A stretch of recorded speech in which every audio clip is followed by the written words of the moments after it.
Hello everyone, welcome back to my English class. I'm Jyoti Singh and today we will read about the chapter The Summer of the Beautiful White Horse from the book Snapshot of Standard 11th. This story is about two boys and here is the introduction of this story. The introduction of this story gives a brief account of the story. In this story, the author describes a childhood incident. He gets very nostalgic when talking about this incident. The incident is about his cousin Murad and a beautiful white horse. The narrator of this story is Aram, and he told about his cousin Murad. One fine summer morning, Murad brings a white horse for riding. Thus, he explains how the horse riding was full of thrill. We learn about the author's cousin, Murad, in detail. He goes on to tell about his nature and how everyone loved him in the village. We learn that Murad had a very eccentric demeanor. Moreover, he also tells us that he had a specialty of remaining calm in the most stressful situations. Thus, we also learn about the incident of the horse. Moreover, it tells how they got the horse and the story behind it.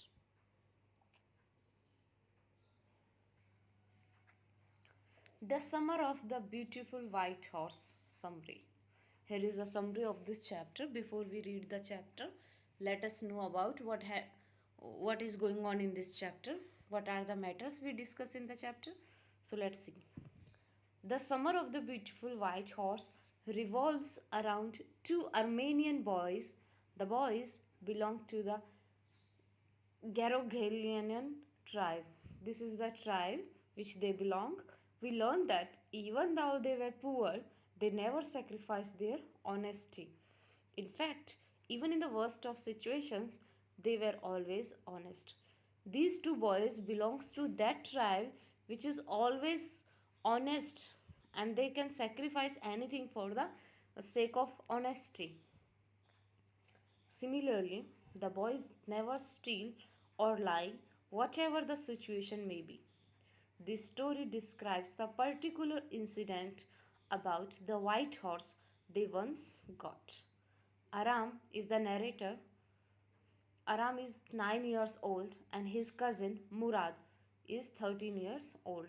Aram is the narrator and Aram is very fascinated by the world as things are easy in childhood. Moreover, Murad is the crazy one, as everyone calls him. The story begins with Murad visiting Aram's house in the morning at 4. To Aram's surprise, Murad has brought a beautiful white horse which he is riding. Murad assures him that it is indeed a horse and he is not dreaming. Aram did not believe it because he knew that they were poor and wouldn't be able to afford a horse. Therefore, the two boys kept the horse with them for weeks. They used to ride it and sing to it. However, the boys did not let the world know they have a horse. They were keeping him at a barn of a deserted vineyard. After a while, Aram finds that Murad stole the horse from John Byro. John Byro is another character in this story whose horse belonged to, whose horse was stolen by Murad and Aram. Thus, they made a plan of not returning it to him, although they had second doubts about keeping it due to their ethics. Finally, on one day, John sees the boys with the white, beautiful horse. However, as his family was known for their honesty, John did not accuse them of stealing. On the other hand, his belief was so strong he just said that their horse resembles his horse a lot. Consequently, this was a very poignant experience for the boys. They decide to return the horse, and John found it at the vineyard the next day. John gets very happy and shares the news with Aram's mother. We also see that his horse is now healthier, well behaved, and more decent than before. And there is the conclusion of the story. To sum up the summary, we learn the significance and necessity of honesty even in the face of greed and desire. Here your summary finished. Now let's continue the explanation of the chapter line by line. The Summer of the Beautiful White Horse by William Saroyan. One day back there in the good old days when I was 9 and the world was full of every imaginable kind of magnificence and life was still a delightful and mysterious dream. My cousin Murad, who was considered crazy by everybody who knew him except me, came to my house at 4 in the morning and woke me up tapping on the window of my room. Now, in this passage, the narrator Aram told us that it was 4 in the morning when his cousin Murad, who was 13 years old boy, but a crazy boy, as everybody knew, tapped the window of the narrator, and on that time his Aram was dreaming. Aram, he said. I jumped out of bed and looked out the window. I couldn't believe what I saw. It was nothing yet, but it was summer and with daybreak not many minutes around the corner of the world. It was light enough for me to know I wasn't dreaming. After the tapping of the window, his cousin Murad called his name Aram, and and the narrator woke up. He jumped out of his bed and looked down to the window. Firstly, he didn't believe that he saw a white horse. Then uh, it was enough light to watch to look outside. My cousin Murad was sitting on a beautiful white horse. I stuck my head out of the window and rubbed my eyes. Yes, he said in Armenian, it is a horse. You are not dreaming. Make it quick if you want to write. When the narrator Aram saw that beautiful white horse, he didn't believe it. So he rubbed his eyes and his head was stuck on the window. Then his cousin Murad said in Armenian language that it is a horse and you are not dreaming. And he told Aram that he was not dreaming, it's true. So make it quick if you wanted to write.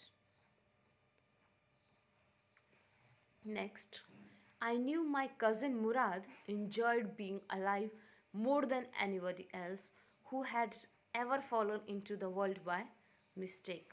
But this was more than even I could believe. The narrator told us that he knew his cousin Murad enjoyed being alive more than anyone in his tribe. And in the first place, my earliest memories had been memories of horses, and my first longings had been longings to ride. And in that place, on that time, the narrator recalls his memories about the first horse ride. This was the wonderful part. In the second place, we were poor. The first one is very beautiful, that is about a horse, and the second one that they were poor. This was the part that wouldn't permit to believe what I saw. We were poor, we had no money. Our whole tribe was poverty stricken. Even branch of the Garogalanian family was living in the most amazing and comical poverty in the world. Nobody could understand where we ever got money enough to keep us with food in our bellies. Bellies means stomach. Not even the old man of the family. Here, the narrator says that they are poor and they have no money, and the whole tribe is suffering from poverty. Every branch of the Garoglanian is an Armenian tribe who is famous for their honesty. Family was living in the most amazing and comical poverty in the world. And further, he said, nobody could understand. And next, he said that nobody can understand that they ever got money enough to keep them with food in their bellies. What's the reason behind it? How they got the money? We were famous for our honesty, and these people were famous for their honesty.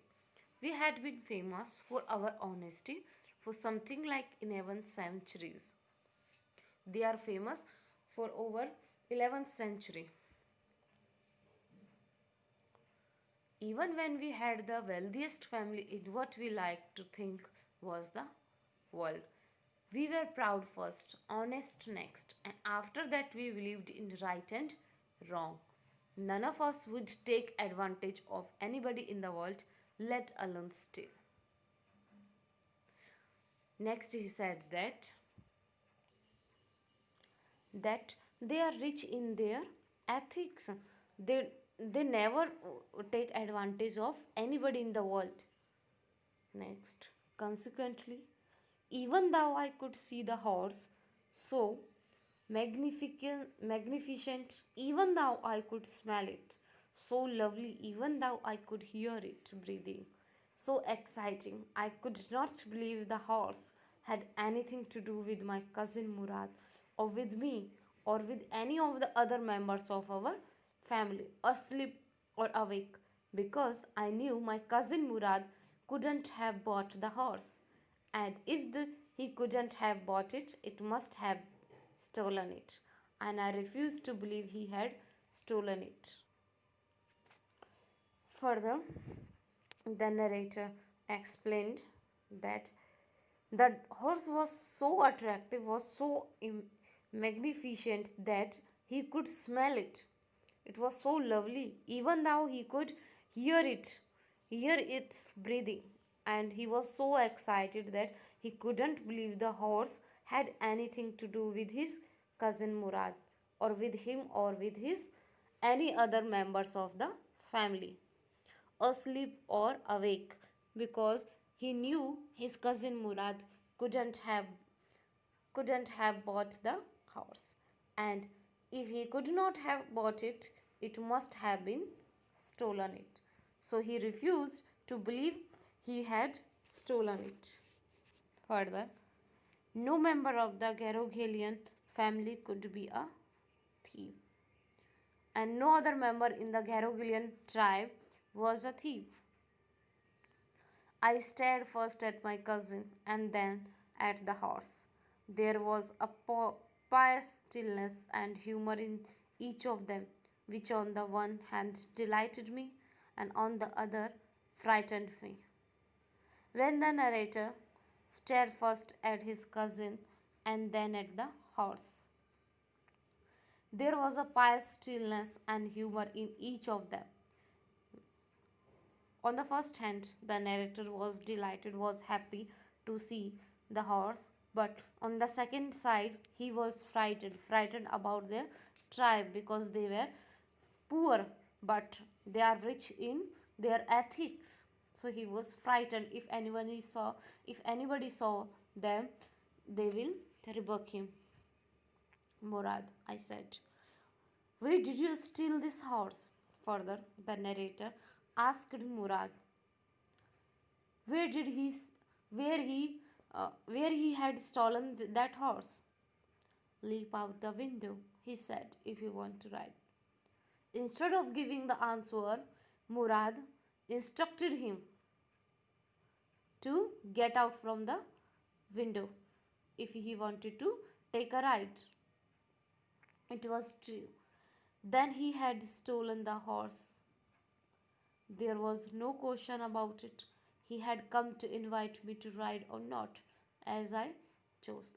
Now it is clear that he had stolen the horse, and there was no question about it.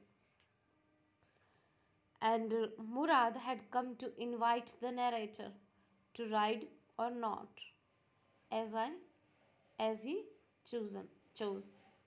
Well, it seemed to me stealing a horse for a ride was not the same thing as stealing something else, such as money.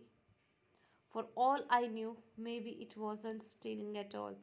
It was it you were crazy about horses the way my cousin Murad and I were.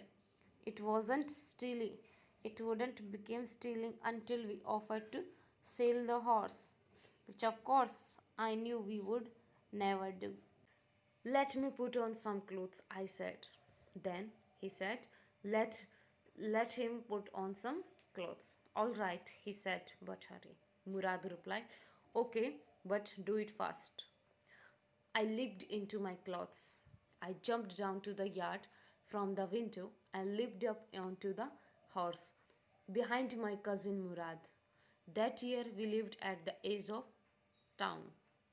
On Walnut Avenue behind our house was the country vineyards, orchards, irrigation ditches, and country roads.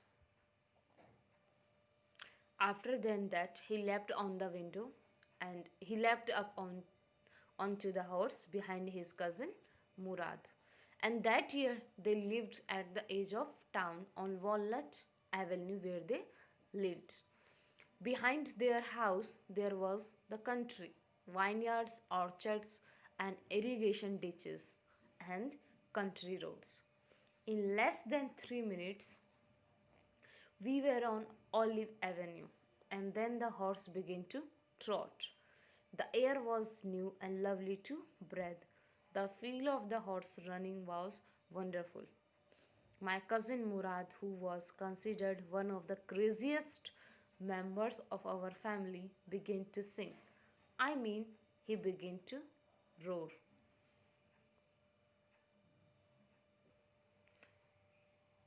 In a very few minutes, they reached on Avenue, and then the horse began to move quickly. And the air was new and lovely to breathe because they sat on the horse. They were riding on a horse. Horse running was wonderful. His cousin Murad, who was considered one of the craziest members of their family, he began to sing, and it meant that he began to roar.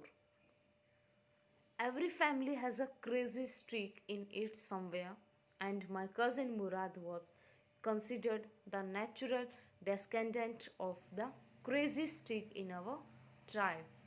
Before him was a was our uncle Kashrov, an enormous man with a powerful head of black hair and the largest mustache in the San Joaquin Valley. A man so furious in temper, so irritable, so impatient that he stopped anyone from talking by roaring. It is no harm, pay no attention to it. Further, he said that each and every family had a crazy streak. Crazy streak, it means a person whose behavior is some shows in their a part of person's character that sometimes show in the way he she behaves. Then, and his cousin Murad was considered the natural descendant of the crazy streak in their tribe. Before him was his uncle Koshrov. He had largest mustache and a powerful head of black hair. And in San Joaquin Valley, he was the most powerful or most enormous person. He was so furious in temper and so irritable and so impatient that He had stopped anyone from talking by roaring, and it roars only, "It is no harm, pay no attention to it." He speaks only these. That was all, no matter what anybody happened to be talking about. Once it was his own son, Arak, running 8 blocks to the barber shop where his father was having his mustache trimmed to tell him their house was on fire. Once upon a time, his house was on fire, so his son, Arak, running 8 blocks call call him on the barber shop where Khosrow was trimmed to his mustache. And this man Khosrow sat up in the chair and roared, "It is no harm, pay no attention to it." The barber said, "But the boy says your house is on fire." So Khosrow roared, "Enough, it is no harm, I say." But hearing all these things, Khosrow paid no attention. Instead of paying attention, he rode on his son. When the barber interrupted, he also rode him that it is no harm, no attention. My cousin Murad was considered the natural descendant of this man, although Murad's father was Jarab, who was practical and nothing else. That is how it was in our tribe. A man could be the father of his son's flesh, but that did not mean that he was also the father of his spirit. The distribution of the various kinds of spirits of our tribe had been from the beginning capricious and vagrant. The word capricious means changing behavior suddenly in a way that is difficult to predict, and the word vagrant means a person who has no home and no job, especially one who asks people for money. And then, and then he said, his cousin Murad was considered the natural follower of that man Khosrow. Although Murad's father was Jorab, his father name is Jorab, who was practical and nothing else, whose father was a practical and nothing else. And that is how it was in their tribe. A man could be the father of his son's flesh, but did not mean that he was also the father of his spirit. The distribution of the various kinds of spirits in of their tribe had been from the beginning difficult to predict, and they are those people who ask money for people. We rode, and my cousin Murad sang. For all anybody knew, we were still in the old country where, at least according to some of neighbors, we belonged. We let the horse run as long as it felt like running. Then they rode, and his cousin Murad sang. According to and everybody, for all anybody knew that they were still in the old country, and then they let the horse run as long as it felt like running. At last, my cousin Murad said, "Get down, I want to ride alone." "Will you let me ride alone?" I asked. "This is up to the horse," my cousin said. "Get down." "The horse will let me ride," I said. We shall see. He said, "Don't forget that I have a way with a horse." "Well," I said, "anyway, you have with a horse, I have also. For the sake of your safety," he said. "Let's hope so." "Get down." "All right," I said, "but remember, you have got to let me try to ride alone." Then there is a conversation between the two when they reached out of the country, out the out of that place. His cousin Murad told him to get down, and he because he wanted to ride alone. When he asked, will you will he when he asked if he let him alone ride alone, then his cousin replied that it is up to that was up to the horse. Firstly he get down from the horse, and then he get down from the horse, and then he told him that it for the sake of his safety, he said that, so let us hope so, get down. And he get down and he ride alone. I got down. My cousin Murad kicked his heels into the horse and shouted, Wazir, run. The horse stood up on its hind legs, snorted, and burst into a fury of speed that was the loveliest thing I had ever seen. My cousin Murad raced the horse across a field of dry grass to an irrigation ditch, crossed the ditch on the horse, and 5 minutes later returned dripping wet. When he get down from the horse, his cousin Murad kicked his heels into the horse and shouted Wazir. And then the horse stood on its hind legs, snorted, and burst into a fury of speed. And that scene was loveliest thing, and he loved it too much. And that scene he had never seen.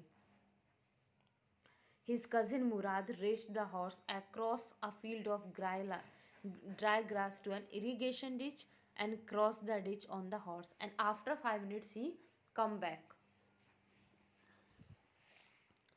The sun was coming up. Now it's my turn to ride, I said. My cousin Murad got off the horse. Ride, he said. When his cousin come back, he told him that now it's his turn to ride. His cousin Murad got off the horse and said, Right.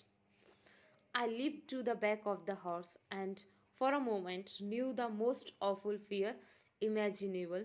The horse did not move. When, when the narrator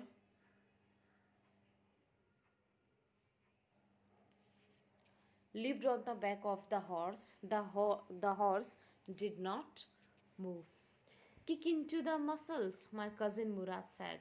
What are you waiting for? We have got to take him back before everybody in the world is up and about.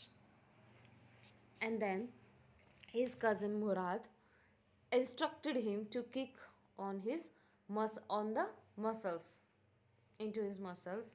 And what are you waiting for? Because they have to they had to take him back before everybody in the world get up and woke up. I kicked into the muscles of the horse. Once again it reared and snorted, then it began to run. I didn't know what to do. Instead of running across the field of the irrigation ditch, the horse ran down the road to the vineyard of Dikran Halabian, where it began to leap over vines. The horse leaped over 7 vines before I fell. Then it continued running. As he kicked the muscles of the horse once again, the horse reared and snorted, and then it began to run. But the narrator didn't know what to do. Instead of running across the field to the irrigation ditch, the horse ran down the road to the vineyard of Dikran Halibian, where it had begun to leap over vines, and the horse leaped over 7 vines before he fell. Then it continued running. My cousin Murad came running down the road. Came running down the road, and his cousin Murad, who was watching this, came down, running down to the road. I'm not worried about you, he shouted. We have got to get that horse. You go this way and I will go this way. If you come upon him, be kindly, I will be near. Then his cousin Murad shouted that he was not worried about him. He was worried about the horse, and they had to got that horse. And he instructed him that he go on that way, and he would go that way. If he come back upon him, be kindly, he will be nearer. I continued down the road, and my cousin Murad went across the fields towards the irrigation ditch. Then he continued down the road, and his cousin Murad was went across the fields towards the irrigation ditch. It took him half an hour to find the horse and bring him back. And it took half an hour.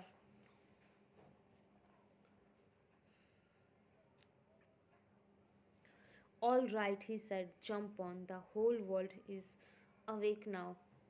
What will we do? I said. After taking the horse, the narrator asked his cousin, what will they do? Because it is morning now. We had sound worried. Sorry. Well, he said he will either take him back or hide him until tomorrow morning.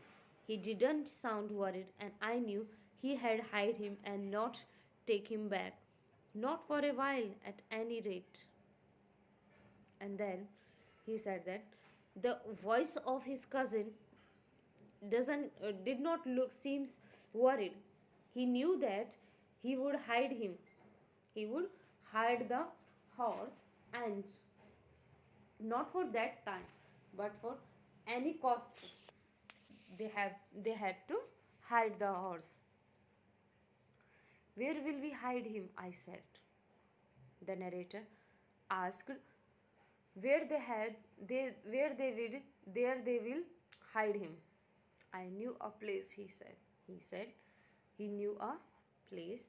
How long ago did you steal this horse? I asked. Then the narrator, in a suspicious way, asked his cousin, how long you stole that horse? It suddenly dawned on me that he had been taking these early morning rides for some time and had come for me this morning only because he knew how much I longed to ride. The word dawned on me means to begin to be understood or realized by someone for the first time, and longed to means to want something very much, especially something that is not likely.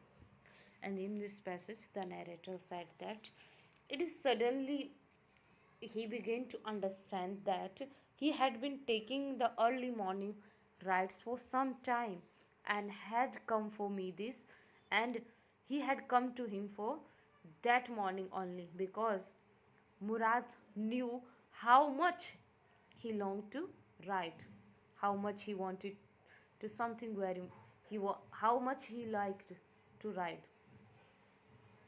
Who said anything about stealing a horse? He said. Anyhow, I said, how long ago did you begin riding every morning? And then he asked, who said about stealing a horse? And then he said, how long ago did you begin riding every morning? And then the narrator asked him how long he began riding every morning. Not until this morning, he said. He said, not on this morning. I said, are you telling the truth?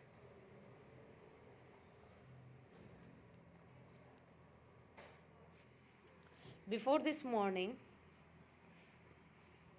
he asked again, are you telling the truth? The narrator did not believe on his words. Of course not, he said, but if we were found out, that's what you are to say. I don't want both of us to be liars. All you know is that we started riding this morning. All right, I said. And then he replied, Of course not. Whether they were find out, that was what he had he had to he was to say. He did not want both of them to be liars. All he knew that they started riding that morning. And the narrator said, All right. He walked the horse quietly to the barn of a deserted vineyard, which at one time had been the pride of a farmer named Fatvizian. There was some oats and dry alfalfa in the barn.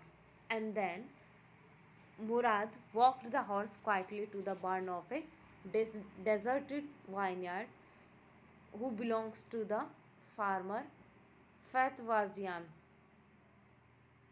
And there were some oats and dry alfalfa in the barn.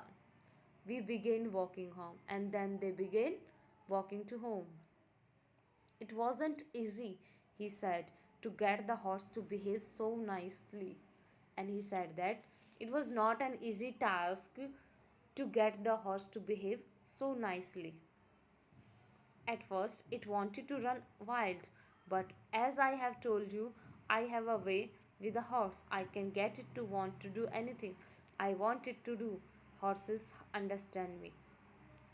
And then he said he had a way to do anything to want whatever he want to the horse, and horses could understand him. How do you do it? I said. And then Aram asked Murad how he did it. I have an understanding with the horse, he said that. He said that he had an understanding with a horse. Then again Aram said. I said, Yes, but what sort of an understanding? And I asked, What type of understanding you have? A simple and honest one, he said. A simple and honest one. Well, I said, I wish I knew how to reach an understanding like that with a horse. Then Aram, who wished that if he wished he knew how to reach an understanding like that with a horse. You are still a small boy, he said. When you got to be 13, you will know how to do it. A smartly reply by Murad.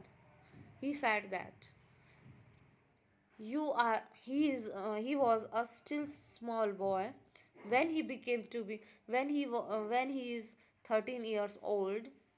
When he will be 13 years old, he will be able to know how to do it. And then I went home and ate a hearty breakfast, and then they reached at home and ate a hearty breakfast they have. Now here we stop this story. We will continue this story in the next part.